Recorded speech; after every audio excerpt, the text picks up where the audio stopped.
Voilà, il préfère patienter, donc il va patienter les 45 prochaines minutes.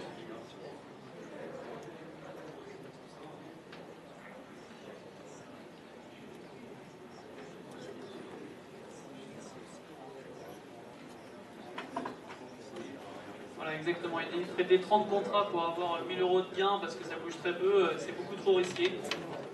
C'est pas son habitude et il va pas le faire là ce soir juste pour la foule. Il a déjà réussi à gagner 800 €, il est satisfait avec ça, il a fait sa journée. Hein. Je vous rappelle quand même qu'il a gagné déjà 1110 € depuis ce matin. Donc avec ces 800 là, il va repartir avec 2000 € juste dans une journée. On peut dire que c'est plutôt sympathique. Hein. Et là, il s'est payé le restaurant, là, c'est carrément. Je disais tout à l'heure que Jeffrey il aurait des problèmes à payer le restaurant ce soir. Là, ça fait plaisir. Il a fait mieux auparavant, bah oui, mais ça c'est la compétition. Hein. Il a fait un score similaire.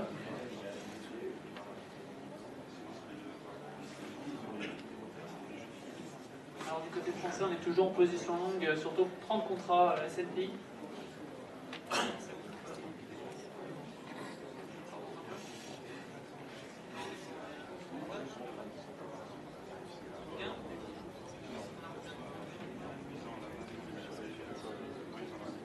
On vient de sortir donc de 10 sur le S&P, il est en position de 30, il n'est plus que sur 20, il allège un peu sa position, parce que le marché est remonté là, on est remonté.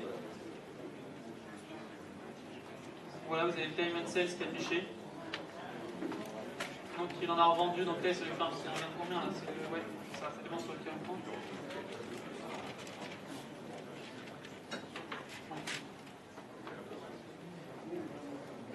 Maintenant c'est comme s'il était en position encore de 20 contrats S&P à 1700. Et il est en ressorti encore 10, donc, et voilà, il est sorti complètement de sa position. À 1700. 1707. 1707.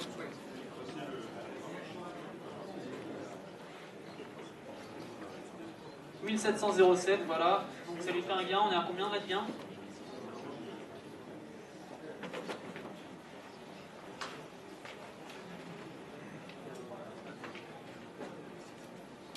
On est pas loin des 600 € de gain. 600 $, pardon. 600 $ de gain. Contre 800 € de gain. C'est-à-dire 450 € face à 800 €. Donc quand même on a deux traders qui font quand même du chiffre, hein, parce que je me souviens d'une année où nos finalistes perdaient de l'argent. Là les deux finalistes gagnent de l'argent, donc c'est vraiment c'est des très bons traders. Pour l'instant. Je vais nous porter la poisse.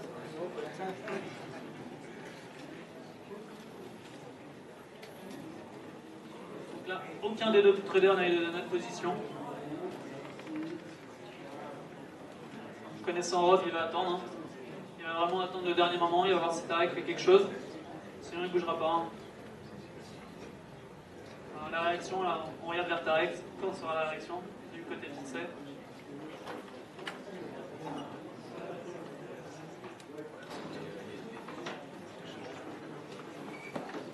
Le problème, c'est que les deux plus gros marchés que je traite, l'Eurostoxx et le Boom, c'est ces marchés-là. J'ai fait 95% de mon argent aujourd'hui, c'est ces marchés-là. Depuis qu'on a commencé, bah, ça bouge pas en fait. Donc je suis obligé d'aller sur le contrat S&P. Et il n'y a pas du tout de... C'est normal. Hein. Ça, c'est l'Eurostoxx qui est lié au marché du cash action. Et ça, c'est le marché de la dette allemande qui est lié au cash qui termine à 17h30. Du coup, il n'y a plus personne sur ces marchés-là.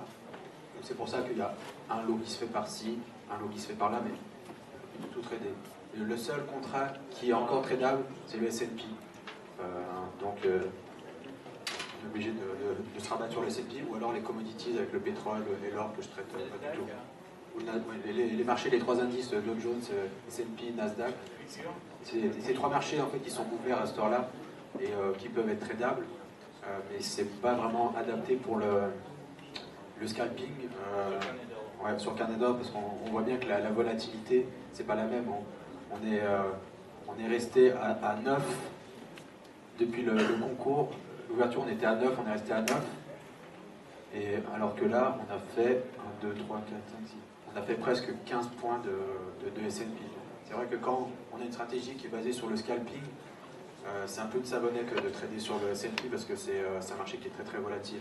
C'est difficile de scalper sur du S&P. Vous pouvez scalper sur le Boon ou sur le Rostox, mais scalper sur le S&P, c'est pas du tout adapté. Donc voilà. Ah non, c'est tous les marchés américains, le Dow Jones c'est encore plat, il est encore beaucoup plus large. Les marchés américains ne sont pas adaptés pour le scalping puisque ça bouge énormément et il y a d'autres stratégies à appliquer sur ce type de support où là on doit aller chercher, pour ceux qui ont suivi les concours ce matin et cet après-midi, sur le Boom ou sur le Rostox, je faisais généralement 1 point, 2 points, c'est-à-dire que quand je shortais 86, je m'en achetais 59, quand j'achetais 0,9, je pouvais revendre 10, mais là vous pouvez voir sur le S&P, j'achète 0,5 et je vends à 0,7, j'essaye de prendre 6 ou 7 ticks, et c'est pas le même travail d'essayer d'aller prendre 7 ticks que d'essayer de scalper 1 ou 2 points. Mais après, c'est une autre stratégie à appliquer sur le S&P. On peut faire de l'argent, mais c'est pas du tout adapté au carnet de risque. Même si là, il y a du profit. Merci. Donc on rentre maintenant dans le dernier tiers-temps de cette finale, puisqu'il ne reste plus que 30 minutes. 30 minutes pour permettre à Tarek de rejoindre Rob. Qu'avait joué Rob l'année dernière en finale? C'était quel marché?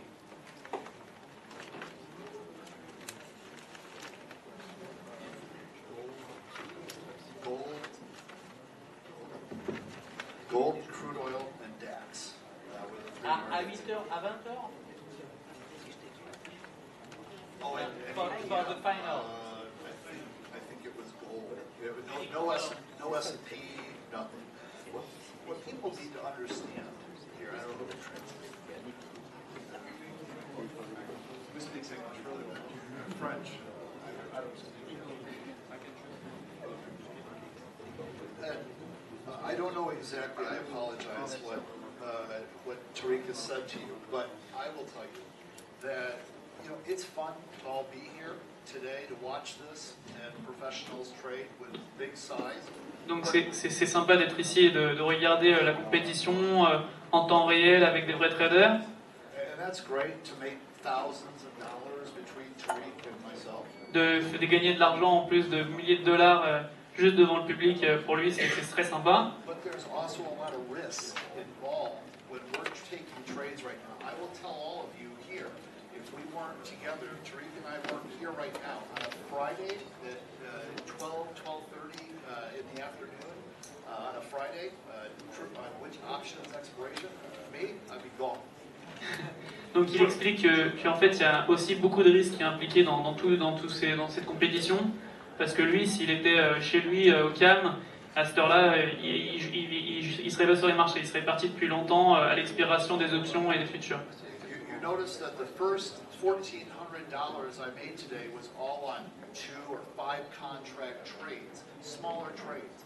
Now Tariq and I have to go and do 30 contracts to make $1,000. Donc, il explique que depuis ce matin, il a fait 1400 € avec plein de petits trades, alors que là, pour faire 1000 €, il est obligé, 1000 € de gains, il était obligé de prendre 30 lots tout à l'heure, comme on l'a vu sur le pétrole, pour réussir à accumuler la même somme d'argent. Donc, il doit prendre évidemment beaucoup plus de risques. So, I just want you to understand, from my perspective, if I were new to trading, I personally would not recommend my student, my friend, my family member to be trading Friday at noon in these markets. Donc il recommanderait à personne, si lui devait donner un conseil, il recommanderait à personne, ni sa famille, ni ses amis, ni ses collègues, de trader un vendredi après-midi. Does that make sense? Does that make sense? Est-ce que ça a un sens pour vous? I just wanted you to... C'est juste qu'il voulait que vous compreniez. Je partage, c'est ce que j'ai dit à pas mal de personnes tout à l'heure. Vendredi à 20h, normalement, il n'y a pas à être devant les... Ah. Je suis tout à fait d'accord, c'est ce que j'ai dit même à des personnes tout à l'heure dans le stand. Vendredi, le jour d'expiration des options et des futurs, il y a personne qui traite, il y a les seules personnes qui traitent, c'est ceux qui doivent clôturer leur futur parce que le contrat change, mais personne ne traite à cette heure-là ces marchés. Après, la compétition veut qu'on soit là, mais en temps normal, c'est pas du tout un marché qui est adapté parce que, comme on le voit sur l'Eurostoxx ou sur le Boom, il n'y a plus personne qui intervient. Il y a assez d'opportunités entre 8h et 18h pour se retrouver à 20h devant les écrans à trader. Plus il y a d'intervenants et plus vous pourrez faire de l'argent. Il se trouve que là, il n'y a plus personne. Donc je suis tout à fait d'accord avec Rod, qui dit si vous commencez le trading, ne retrouvez pas le vendredi, le jour d'expiration, à vouloir prendre des positions sur les marchés. Même si là, on fait de l'argent aujourd'hui.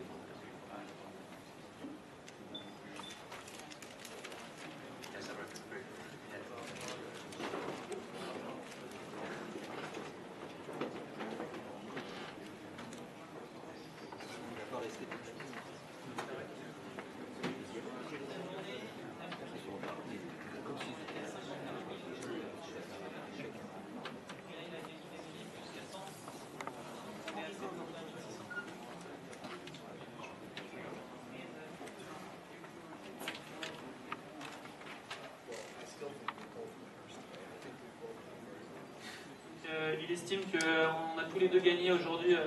On est tous les deux de bons gagnants, puisqu'on a quand même fait un très bon score, puisque en effet Tarek aujourd'hui a été à 51 696 en ayant démarré à 50 000 ce matin. Alors que Rob Hoffman lui était à 52 000 et il a démarré aussi à 50 000 euros. Donc c'est quand même de très très bons résultats en une journée, sur une journée comme vendredi, faire ces résultats c'est exceptionnel. Il avait fait plus l'année dernière, Rob. Il avait fait quasiment 1000 chaque round, il était à 53 000 il me semble. Bon, c'est fini. Il me suit plus. La pression, la pression. Est-ce qu'il doit faire $2000 de plus alors pour toi? Yes. Not gonna happen today. Ça sera pas aujourd'hui, ça sera pas se passer aujourd'hui. If to do that, I'd be gambling, not professionally trading. It's exactly what I said before. You cannot trade with the market profile, so now we must. Ça serait plus des joueurs que des traders. So, c'est pas vraiment un joueur. You cannot trade like a scalping, so you must trade outright trading and not the same trading that I trade every day. Most of the time, I scalp the Eurostoxx and the Boom. Now I'm position on the S&P, waiting the S&P rise, because it's not my way of trading. There is a competition, so I try to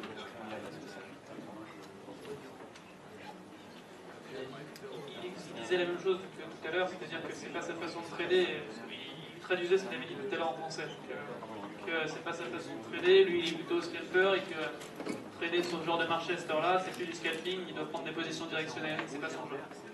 25 minutes. Il reste 25 minutes.